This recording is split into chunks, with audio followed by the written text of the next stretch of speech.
just to be like flexible and resilient. Mm. Things aren't always going to fit into like a neat little box, and that's okay.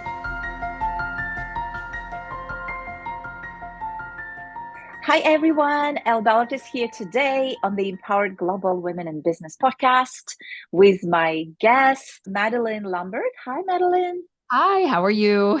I'm good. Thank you. Welcome. Thank you so much for having me. So, Madeleine Lambert is a director of marketing and sales at Originality AI, a global leader in AI content detection. Madeleine has an impressive career trajectory, having co-founded Content Refined, a successful marketing company, alongside John Gilham, CEO of Originality AI. Content Refined was sold for millions in 2022. Drawing from her entrepreneurial journey, including the triumphs and challenges she experienced while co-founding and growing Content Refined, Madeleine is dedicated to developing future female leaders. She aims to inspire and motivate women to pursue their own business ventures. Welcome, Madeleine. Thank you so much. So, what motivated you, inspired you to do this kind of work? Yeah, for sure. So I guess it all comes down to opportunity, right? So we'll backtrack a little bit. I started my co-founder John Gilliam and I started Content Refined in 2016, which was a content marketing agency. So we started that together from zero. We built it up together. And then in 2022, when we saw, the wave of generative AI coming, we decided to exit that business because we saw some of the pain points that generative AI was going to cause to our business. So we decided to get in front of the problem in a different way by starting Originality, which is a software that detects the use of generative AI in content. So we, as marketing agency professionals, always knew that content validation was like already the hardest part of our job. So proving to our clients was already the hardest part.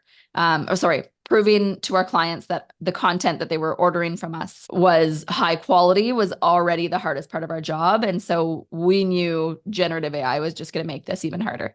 And so by creating a software that detects generative AI, we saw an opportunity to get in front of the problem in a different way. And so that's kind of how the idea of Originality AI came out. And then, yeah, it's been launched over 2 years ago now. And we've been growing steadily, and it's been a really exciting journey to be part of. Yeah, that's so exciting. So for those of the listeners who are new to this whole area, if you could explain, what do you mean by the generative AI? So generative AI. So I'm sure that a lot of your listeners have heard of like ChatGPT or other Yes. large language models that generates, endless amounts of text. So once that was open sourced and made available to basically anybody, Hmm. it basically made it really, really difficult to differentiate between human written content and AI generated content. Mm. And so as a Mm. marketing agency, we knew that was going to be problematic. We knew that we're going to have writers and subcontractors using generative AI for our clients' content. So that's what I mean by getting ahead of the problem, by exiting the business and then creating a piece of software that would detect this. Cool. That's really cool. Yeah. Awesome. Awesome. I love that. So, in your business building, and congratulations on your successes, entrepreneurial successes before as well, and now you're Thank building this you. company. And this is the Empower Global Women in Business podcast where, we inspire and motivate as the women building businesses or thinking to start their own business. What are some of the lessons, or maybe one big lesson that comes to mind that you learned in building your Yeah, businesses? content marketing agency, built that from the ground up. But I've also, dabbled in other entrepreneurial ventures as well. Like I purchased a bakery in 2022. Oh, cool. And yeah, so it's been like I have my hands in many different things. And I guess the biggest lesson that I've sort of learned throughout this journey is just to be like flexible and resilient. Mm, Things aren't always going to fit into like a neat little box, and that's okay. And, sometimes opportunities are going to come up. And yes, you classify yourself as an entrepreneur, as, I do as well. But I'm also okay with having like a full-time stable role in a company, right? Like, yeah, so you can be an entrepreneur, but you can also be an employee sometimes, and that's okay. yeah. And you just need to find something that like fulfills you and scratches that itch. For me, I found that being flexible, being resilient, and working tirelessly to kind of define your own successes is kind of the biggest lesson I've learned.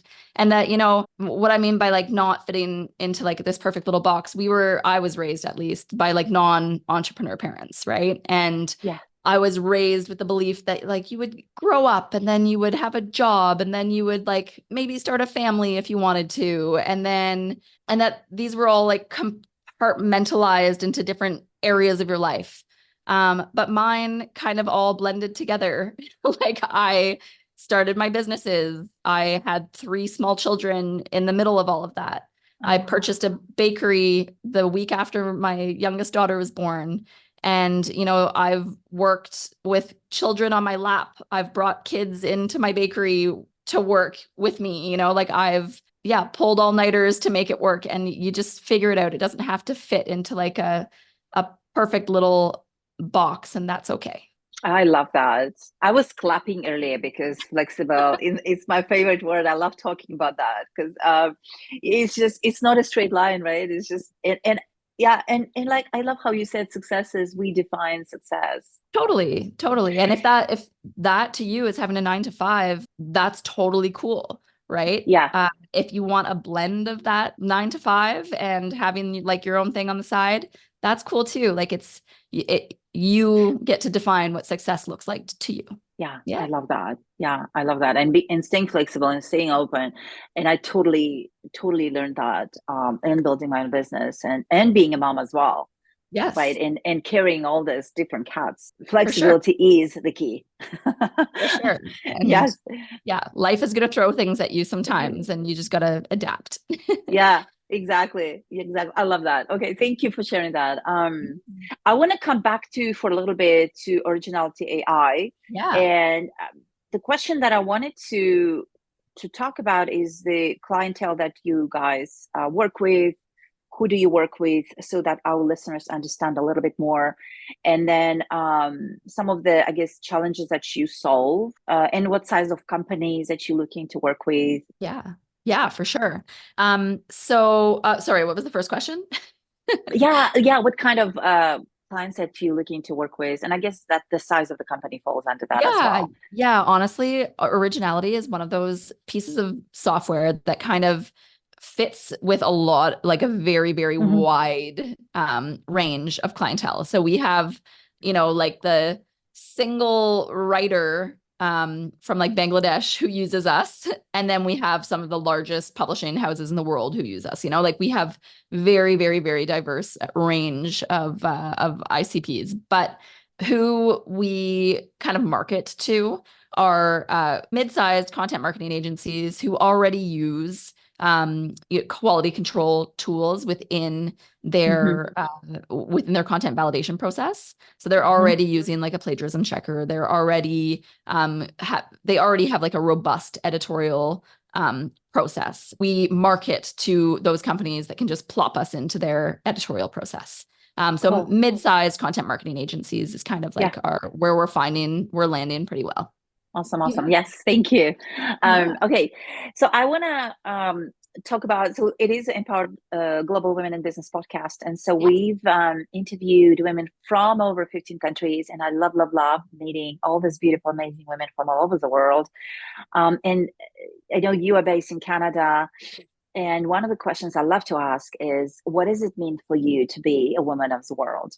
I think that being a woman in the business world means wearing many different hats with like grace, determination, and without imposter syndrome. So many women have imposter syndrome, and I think that that is like an intrinsic flaw sometimes, you know what I mean? And we are powerful. We have the ability to make meaningful impact across all sorts of different spheres of life all at the same time.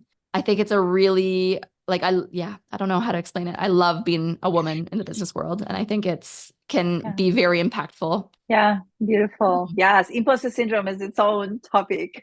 It is, it But yeah, is. Yeah. it's so true. It's so true. How many of us, yeah, tackle with it? Yeah, I love that. Okay, awesome. And one add-on to that is really, I feel like it gets more complicated if we come from a different, different cultural background. Like if you're adding culture to that, like one thing is being a woman, and then you add culture to that, you add For sure. the other circumstances, the childhood. And so that's interesting to me. Like when I've started researching the imposter syndrome, it's really all different levels. So it doesn't matter how much we achieve as women, we can still get those imposter syndromes. It's just on a different level. 100%. 100% for sure. And I think that, yeah, I think that just like working through it and Yeah. having the confidence to sort of like work through it and yeah, self teach. And, I think yeah, I don't know. I think we can show that we can have multifaceted roles and still Yeah. excel and inspire others to sort of pursue their dreams without sacrificing parts of Yeah. like who. Yeah, for sure. I love that. Okay, so say really quickly for our listeners, we are on the part Global Women in Business podcast, and we will post links on how to connect to Madeleine for sure, and whether on YouTube or podcast, audio podcast you're listening to.